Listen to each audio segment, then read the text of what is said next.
Good morning all of you. I welcome you all on the MCIT digital platform. So, in this class we will discuss about the differentiation of the oocyte.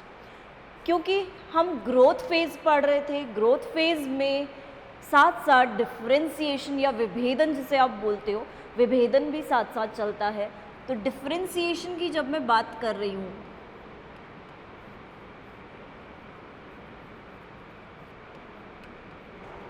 जिसे आप विभेदन भी बोलते हो,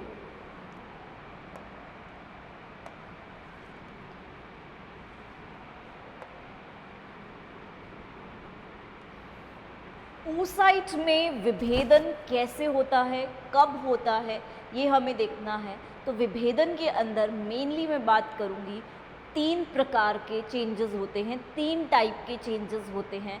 सबसे पहला change जो मैं मान के चलती हूँ वो होता है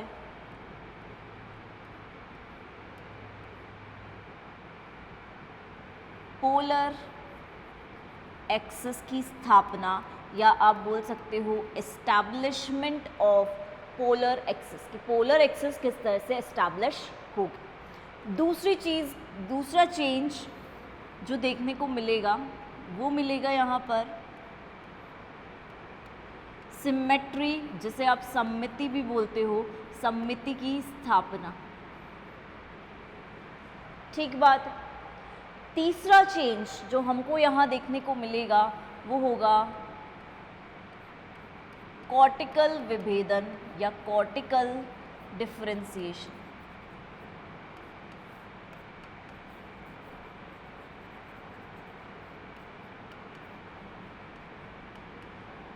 ऑलराइट, सो यहाँ पे 3 टाइप के विभेदन हमें यहाँ ऑब्जर्व होंगे। पहला, एक्सिस की स्थापना, पोलर एक्सिस, ध्रुवीय अक्ष की स्थापना, या ध्रुवीय अक्ष जो है हमारी पोलर एक्सिस जो है उसको एस्टैब्लिश करना, एस्टैब्लिशमेंट ऑफ पोलर एक्सिस। क्योंकि पोलर एक्सिस की स्थापना से पहले हमें ये देखना ज़रूरी है कि एक्चुअल में पोलर एक्सिस होती क्या है। पोलर एक्सिस वो एक्सिस होती है जो बिल्कुल मध्य से, जो बिल्कुल सेंटर से पास होती है एग के, और 2 टाइप के पोल्स होते हैं। एक हम बात करते हैं एनिमल पोल, प्राणी ध्रुव, एक हम बात करते हैं वेजिटल पोल, पितक ध्रुव, वेजिटल एनिमल, प्राणी ध्रुव, पितक ध्रुव। क्योंकि ये दोनों ध्रुव हैं, बीच में सेंटर से एक्सिस पास होगी, तो दूसरी चीज़ जो हमारे माइंड में आती है कि अब इस पोलर एक्सिस के इस्टेब्लिशमेंट के पीछे क्या रोल हो सकता है, कैसे इस्टेब्लिश होगी।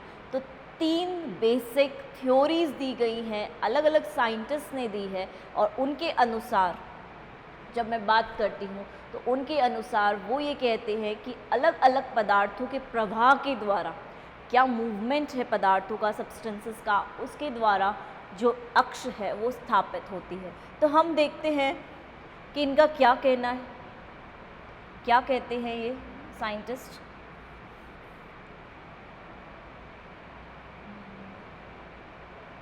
तो देखते हैं। सबसे पहली बात, सबसे इम्पॉर्टेंट बात,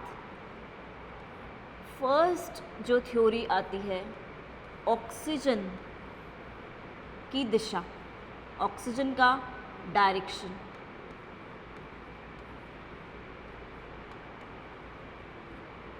पहली थ्योरी है ऑक्सीजन की दिशा, क्योंकि साइंटिस्ट का मानना है कि जिस भी दिशा से ऑक्सीजन एग के अंदर जाती है, ऑक्सीजन कैसे जाएगी, रक्तवाहिनियों के साथ ही जाएगी, रक्तवाहिनियाँ आसपास होनी चाहिए तभी ऑक्सीजन प्रवाहित हो पाएगी, एंटर कर पाएगी। तो जिस दिशा से ऑक्सीजन जाती है, जिस दिशा से रेस्पिरेशन होता है, वो ही दिशा एनिमल पोल कहलाती है। इनके अनुसार इनका मानना है कि एनिमल पोल, प्राणी ध्रुव वो ही है, क्योंकि हमने बोला कि प्राणी ध्रुव सबसे सक्रिय ध्रुव होता है। तो सक्रियता कहाँ देखने को मिलेगी, जहाँ ऑक्सीजन जा रहा है, जहाँ रेस्पिरेशन हो रहा है, वहीं पे क्लीवेज ज़्यादा होगा, विदलन ज़्यादा होगा। तो इनका मानना है कि ऑक्सीजन जिस दिशा से प्रवाहित होगी, अंदर जाएगी, एंटर करेगी, वही दिशा एनिमल पोल कहलाएगी। और इस एनिमल पोल या प्राणी ध्रुव के आसपास बहुत सारी ब्लड वेसल्स, रक्त वाहिनियाँ देखने को मिलती हैं, तभी प्रवाहित हो पाएगी। दूसरी थ्योरी हमारी आती है कि जिस दिशा से पोषक पदार्थ या न्यूट्रिएंट सब्सटेंसेस एंटर करते हैं, पोषक पदार्थ प्रवाहित करते हैं, वो दिशा क्या कहलाती है, एनिमल पोल या वेजिटल पोल? वेजिटल। क्योंकि पित्तक ध्रुव है और पित्तक कहाँ है, क्या है, पित्तक का क्या काम है? तो पित्तक भी एक पोषक पदार्थ की तरह है। तो जिस दिशा से पित्तक प्रवाहित हो रहा है, अंदर जा रहा है, हमने पढ़ा था, पहले ही पढ़ चुके हैं हम कि पित्तक ओवरी में, ओवा में, oocyte में नहीं बनता है, लिवर में बन रहा है और लिवर से ट्रांसपोर्ट किया जा रहा है, लाया जा रहा है उसे माइग्रेट करवा के विटेलोजेनिन जीन की प्रेजेंस में। तो यहाँ पर जब मैं बात करती हूँ तो इनका कहना है कि जहाँ से भी ये पदार्थ जाएगा वही पोल वेजिटल पोल हो जाएगा, पित्तक ध्रुव हो जाएगा। तीसरी चीज़ जो मुझे देखने को मिलती है, ये वाली थ्योरी दी थी चाइल्ड ने, साइंटिस्ट का नाम है चाइल्ड। थर्ड थ्योरी जो दी गई थी वो ये बोला गया था कि पोलैरिटी जो है, ध्रुवता जो है, वो प्रत्येक कोशिका का गुण होता है। पोलैरिटी इज एक्चुअल में character of every cell. So polarity हर सेल में होनी चाहिए। इस थ्योरी को दिया था बैलेंस्की ने। सो अकॉर्डिंगली ये 3 थ्योरीज दी गई और लास्ट थ्योरी के अकॉर्डिंग ये बोला गया कि हर सेल में पोलैरिटी होनी चाहिए है। ये एक कैरेक्टर है, ये एक गुण है जो होना ही चाहिए हर सेल में। तो 3 थ्योरीज आई, एक ऑक्सीजन डायरेक्शन के अकॉर्डिंग, एक न्यूट्रिएंट सब्सटेंस कहाँ से एंटर कर रहा है, और तीसरी की पोलैरिटी होनी ही चाहिए, होती ही है हर सेल में। अब चाहे हम ओवा की बात करें, चाहे हम oocyte की बात करें, पोलैरिटी होनी चाहिए, होती है, कैरेक्टर। सो नेक्स्ट बात करेंगे हम कैसे सिमेट्री या सममिति की स्थापना हो सकती है। जब सममिति की बात कर रही हूँ मैं, ठीक है, सिमेट्री की बात कर रही हूँ, सममिति की बात कर रही हूँ, तो सममिति मोस्ट प्रोबेबली बाइलेटरल या द्विपार्श्व स्थापित होती है। और हम पहले ही पढ़ चुके हैं कि ये सममिति जो है ये पित्तक के आधार पर एस्टैब्लिश होती है। पित्तक कितना है, कितनी मात्रा है पित्तक की, कहाँ उपस्थित है, उस हिसाब से क्लीवेज होगा, विदलन होगा। विदलन उसी हिसाब से होगा तो सिमेट्री या सममिति की स्थापना भी उसी हिसाब से होगी। तो हम बोल रहे हैं बाइलेटरल या द्विपार्श्व सममिति स्थापित होती है यहाँ पर। और दूसरी चीज़, क्योंकि यहाँ पर माइटोकॉन्ड्रिया तो होता ही है, उसके साथ साथ आरएनए भी निर्मित होता रहता है।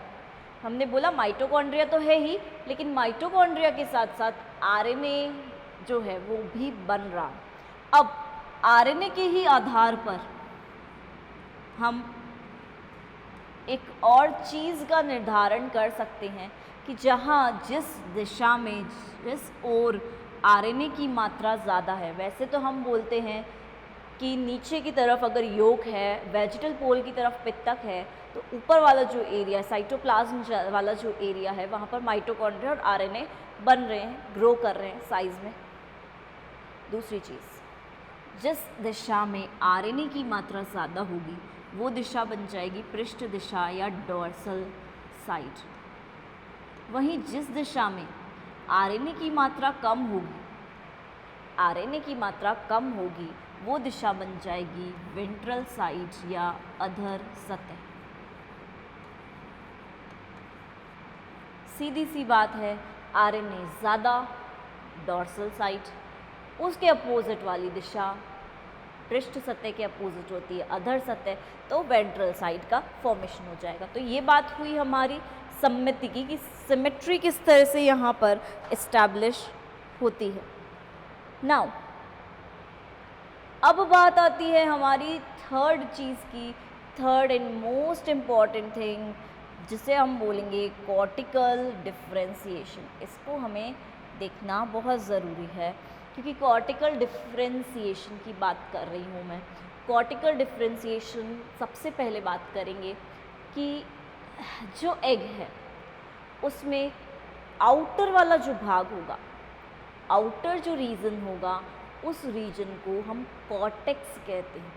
आउटर रीजन, बाहर वाला रीजन, उसको हम बोलते हैं कॉर्टेक्स। और इसी कॉर्टेक्स रीजन का विभाजन होता है, विभेदन होता है, डिफरेंशिएशन होता है, तो उसको हम बोलेंगे कॉर्टिकल डिफरेंशिएशन। देखो ये तीनों चीज़ें ऊसाइट में चल रही हैं, तो डिफरेंशिएशन किसका हुआ?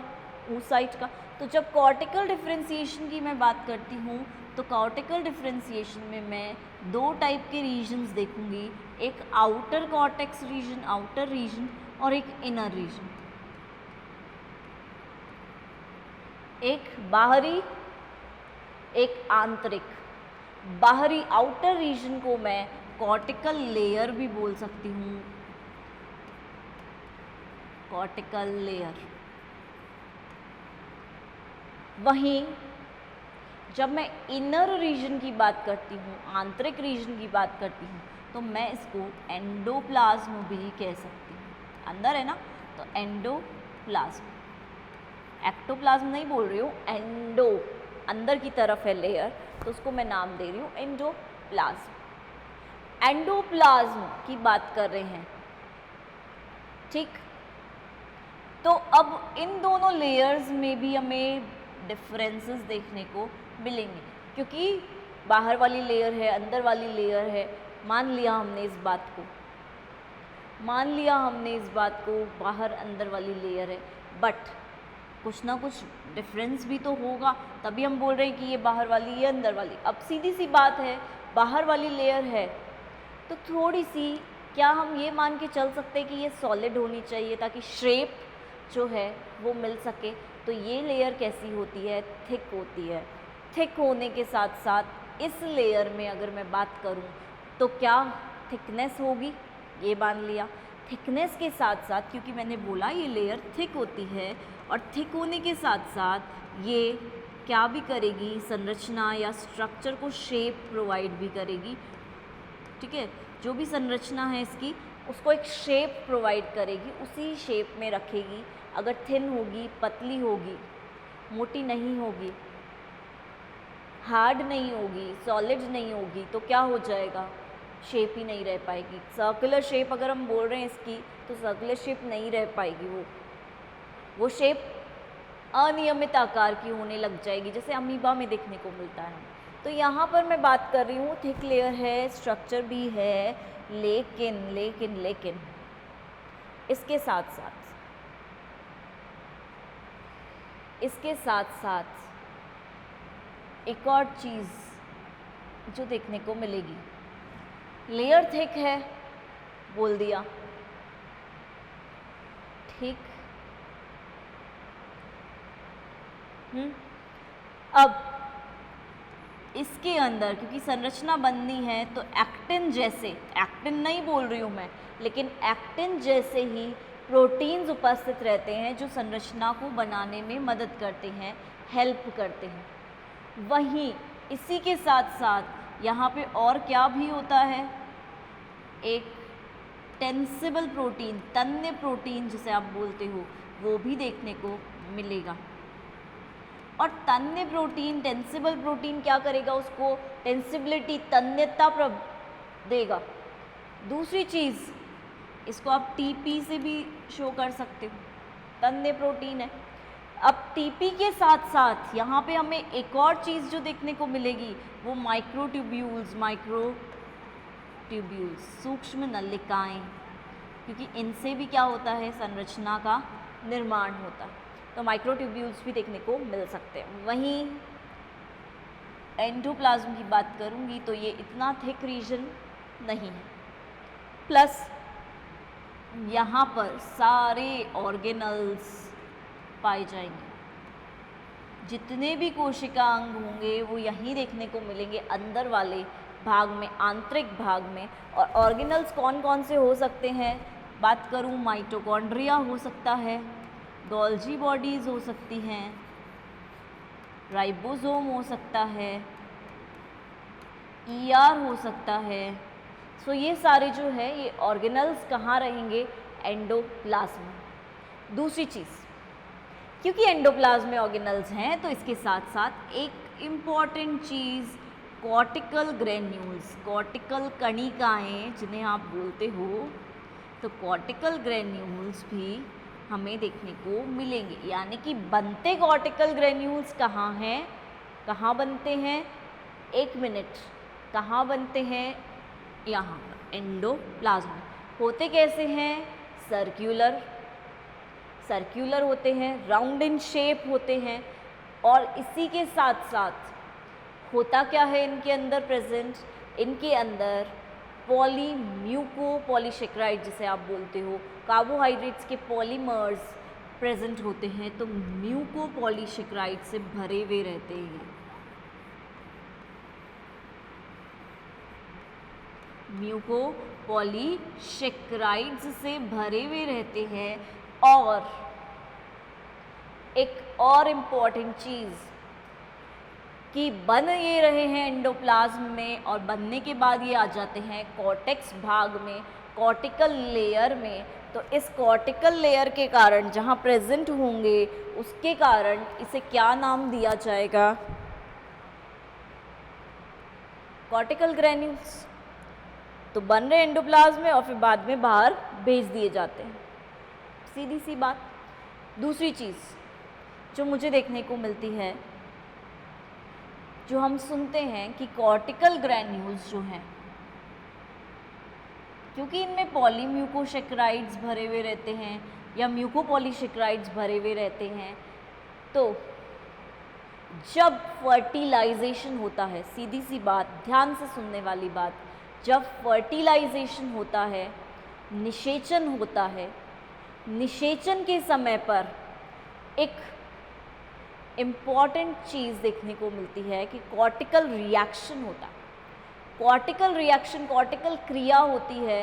कॉर्टिकल रिएक्शन के टाइम पे ये कॉर्टिकल ग्रेन्यूल्स फट जाते हैं, फट के बाहर क्या आ जाता है, म्यूकोपॉलीसेकेराइड, और उस दौरान एक मेम्ब्रेन का फॉर्मेशन होता है, एक मेम्ब्रेन बनती है जिसको हम बोलते हैं फर्टिलाइजेशन मेम्ब्रेन, फर्टिलाइजेशन मेम्ब्रेन।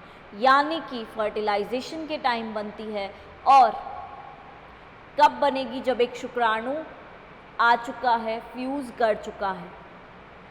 क्यों बनेगी, ताकि फर्टिलाइजेशन मेम्ब्रेन है, डबल मेम्ब्रेन होती है, डबल लेयर की बनी हुई होती है, ताकि उसके अलावा, एक तो आ गया, एंटर कर गया, इसके अलावा कोई और शुक्राणु, कोई और स्पर्म एंटर ना कर पाए, एग के अंदर ना आ पाए। दूसरी चीज़, क्या इसे हम पॉलीस्पर्मी बोल सकते हैं, बहुशुक्राणुता बोल सकते हैं, कि जब ऐसी कंडीशन आ रही है, ऐसी कंडीशन आ रही है जब एक से ज़्यादा स्पर्म, शुक्राणु अंडाणु के साथ फ्यूज़ कर रहे हैं, ओवम के साथ फ्यूज़ कर रहे हैं, तो उस कंडीशन को हम बोलते हैं पॉलीस्पर्मी। बट फर्टिलाइजेशन मेम्ब्रेन क्योंकि डबल लेयर है, तो वो क्या करेगी, सीधी सी बात, पॉलीस्पर्मी को रोकेगी, ब्लॉक ऑफ पॉलीस्पर्मी, बहुशुक्राणुता को रोका जाएगा। तो यही काम होता है कॉर्टिकल ग्रेन्यूल से, डबल फर्टिलाइजेशन मेम्ब्रेन बन जाता है। ठीक है, ये बात हुई हमारी विभेदन की। आप लोग एक बार इसका स्क्रीनशॉट ले सकते हैं, सिर्फ इसके आधार पे भी आप विभेदन को बहुत अच्छे से समझ सकते हो और पढ़ सकते हो।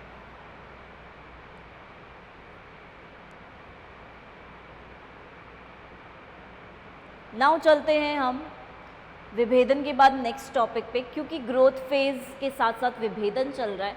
अब विभेदन के बाद मैं बात करूंगी तो क्या आएगा,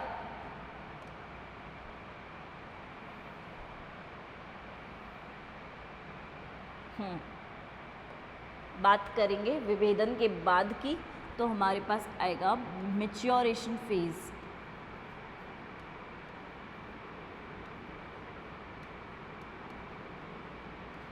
मैच्योरेशन फेज को हम कब देखते हैं, ग्रोथ फेज के बाद में। बात करेंगे मैच्योरेशन फेज की। हमको पता है ये दो भागों में विभक्त रहता है, मियोसिस फर्स्ट, अर्धसूत्री विभाजन प्रथम और अर्धसूत्री विभाजन द्वितीय, मियोसिस सेकेंड। पता है ना मियोसिस फर्स्ट कैसा होता है, जिसमें प्रोफेज में 5 स्टेजेस देखने को मिलेंगे, प्रोफेज में 5 स्टेजेस देखने को मिलेंगे। 2n से n में कन्वर्ट करेगा, वहीं यहाँ जैसा है n है तो n को n में ही कन्वर्ट करेगा। हम डायग्राम ऑलरेडी देख चुके हैं कि 2 फेजेस में, इन दोनों ही फेजेस में एक बार के लिए प्रोसेस रुकता है, ठीक है, वापस नहीं देखेंगे उसको। बस बात इतनी सी है कि मैच्योरेशन फेज़ में 2 फेजेस हैं, 2 अवस्थाएं हैं और दोनों अवस्थाएं अलग अलग चलती हैं। इसके द्वारा तो प्राइमरी oocyte से क्या बन जाएगा, सेकेंडरी oocyte और एक पोलर बॉडी, ठीक है, पहली पोलर बॉडी। ये दोनों ही कैसे हो जाएंगे, ऐसे हो जाएंगे, ये ऐसा था।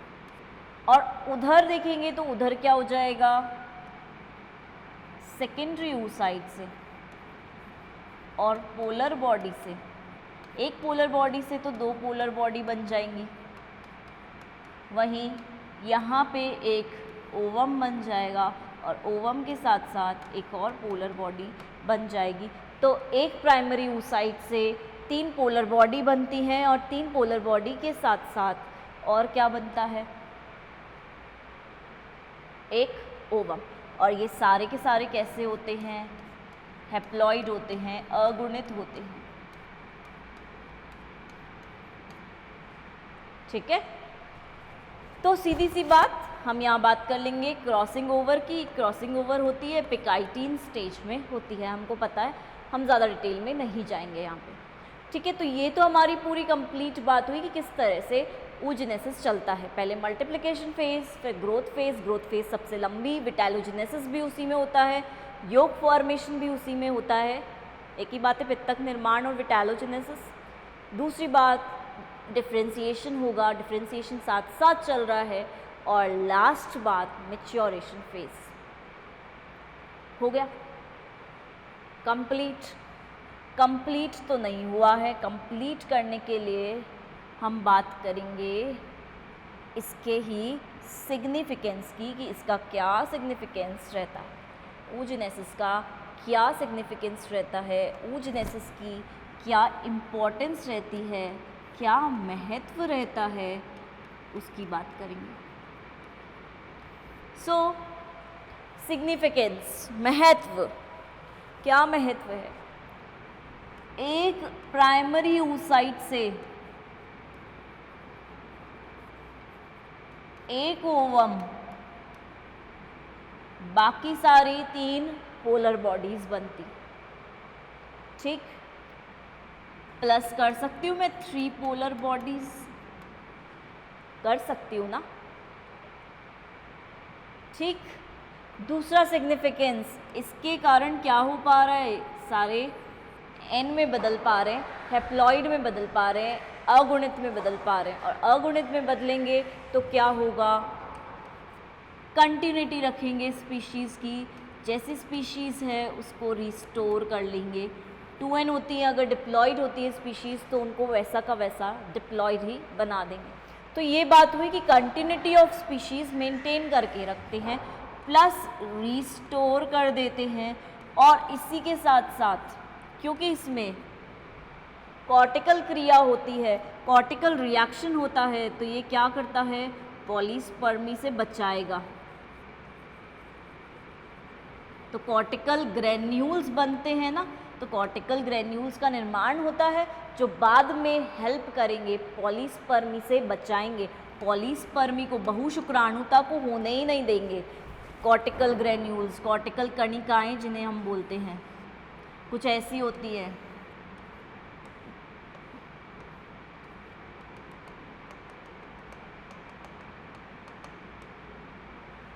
ऐसी संरचनाओं में पाई जाएंगी। इसके साथ साथ क्योंकि इसके अंदर यॉक का फॉर्मेशन भी हो रहा है, पित्तक निर्माण भी हो रहा है, तो साथ साथ पोषण भी प्रदान किया जा रहा है, ठीक है। तो ये इसका सिग्निफिकेंस है, महत्व है कि क्या क्या हो रहा है इसके अंदर जो इम्पॉर्टेंट है आगे डेवलपमेंट के लिए या किसी भी चीज़ के लिए इम्पॉर्टेंट है, तो वो हमारी सारे महत्व में आ जाएगा, वो हमारा सारा सिग्निफिकेंस में आ जाएगा। अब एक चीज़ और आप लोग देखते हो, बहुत मोस्ट इम्पॉर्टेंट चीज़ जो आप देखते हो वो ये है कि मैंने जैसे बात की कि प्राइमरी oocyte बन रहा है, प्राथमिक oocyte बन रहा है, इससे एक सेकेंडरी oocyte बनता है और इससे एक पोलर काय बनती है। आप सबको पता है पोलर बॉडी बनती है। मैं बोल रही हूँ सेकेंडरी oocyte का साइज़ ये है, पोलर बॉडी का साइज़ ये है दोनों नो डाउट हैप्लॉइड ही है, अगुणित ही है, बट दोनों के साइज़ में बहुत ज़्यादा डिफरेंस है, दोनों का साइज़ जो है अनइक्वल है, तो हम इसको बोलते हैं अनइक्वल डिवीजन हो रहा है। क्यों हो रहा है ये अनइक्वल डिवीजन, ये क्वेश्चन आता है। क्यों हो रहा है? बिकॉज इसे क्या करना है, पोषण प्रदान करना है और डेवलपमेंट करवाना है। इसी से आगे जाकर बेबी का बर्थ होगा, डेवलपमेंट होगा, फीमेल बॉडी में ही होगा। सो पोलर बॉडी को जहाँ तक हो सकता है हमें हटाना होता है, डीजनरेट होती है, किसी काम की नहीं रहती आगे। तो जितना हो सके हम इसमें से बहुत कम सब्सटेंस इसको देते हैं ताकि कहीं पे भी डेवलपमेंट में कोई भी रुकावट ना आए। जो डेवलपमेंट चल रहा है उसमें कोई भी बैरियर क्रिएट ना हो, इसके लिए अनइक्वल डिवीजन होता है ताकि पोषण पदार्थ जो है वो इसमें जहाँ तक हो सके बचे रह सके। इसलिए अनइक्वल डिवीजन ज़रूरी भी है और होता भी। तो ये क्वेश्चन कई बार बन जाता है कि वाई अनइक्वल डिवीजन, क्यों असामान्य प्रकार का विभाजन यहाँ देखने को मिले। नेक्स्ट बात करेंगे हम लास्टली स्पर्मेटोजेनेसिस एंड oogenesis के डिफरेंस की। अगर मैं बात कर रही हूँ स्पर्मेटोजेनेसिस एंड oogenesis की,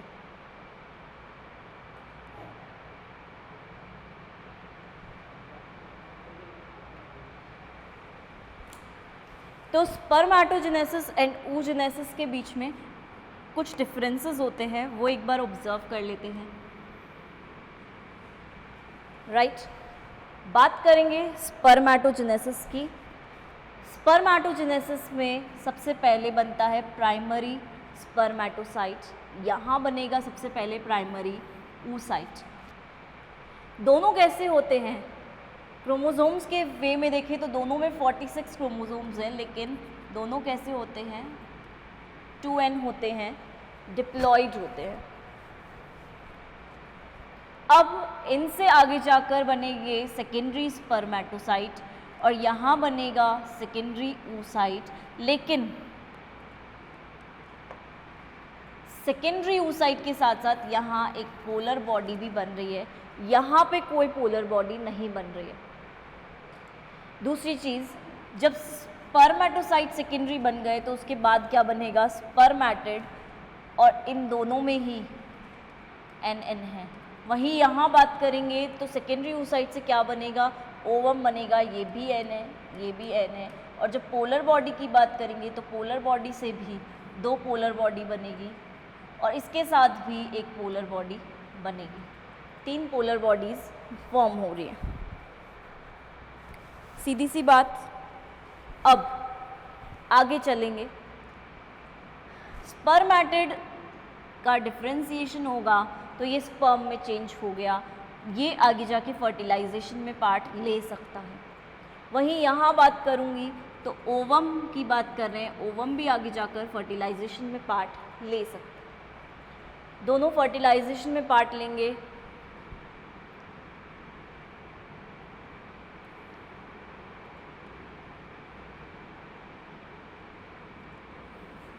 क्या बन जाएगा? ज़ाइगोट बन जाएगा। और आपको क्योंकि एक चीज़ पता है कि